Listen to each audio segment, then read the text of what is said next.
There's only two kinds of people in this world. Sick video game playing reprobates like IGN's own He Only Does Everything Colin Moriarty, who delight in the senseless slaughter of innocent sentient plush animals, and sick video game playing reprobates like me, who find it appalling but do it anyway for the points. Regardless of which camp you place yourself in, you'll likely agree that Naughty Bear Panic in Paradise is a poorly produced product. Panic in Paradise draws influence from a broad spectrum of great games such as Hitman and Metal Gear, but its terrible execution and complete lack of self-awareness dash any hopes it might have had at becoming the cult hit it strives to be.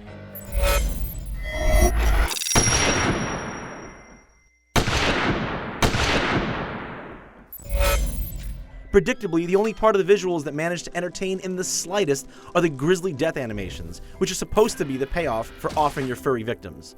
Though they succeed at driving the game's sadistic tone, even crazy stuff like this gets old after you see it for the 100th time. Just as troubling as the game's look is how joylessly it presents itself.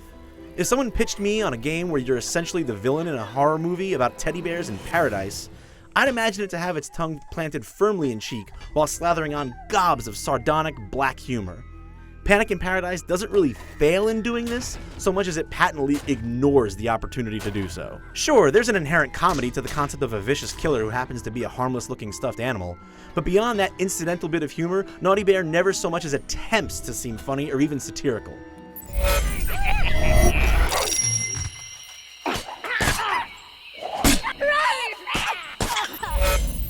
Panic in Paradise borrows elements from the stealth, action, and RPG genres, mashes them together, and tosses them into Sandbox-style levels with a goal of making the player feel like the scary monster from every horror movie ever made. As someone who loves all of these things, Naughty Bear could have easily hooked me if it weren't designed in such a haphazard way.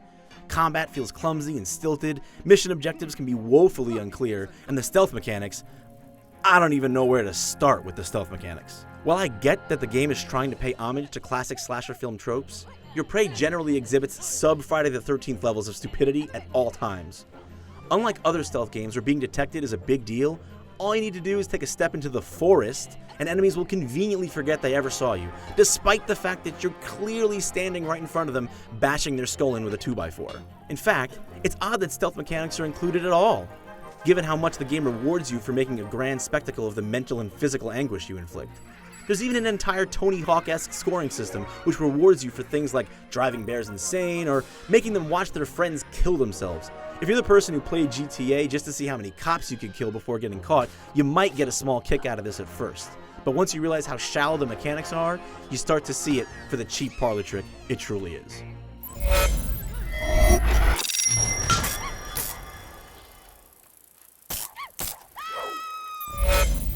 Naughty Bear Panic in Paradise has a novel idea and little else.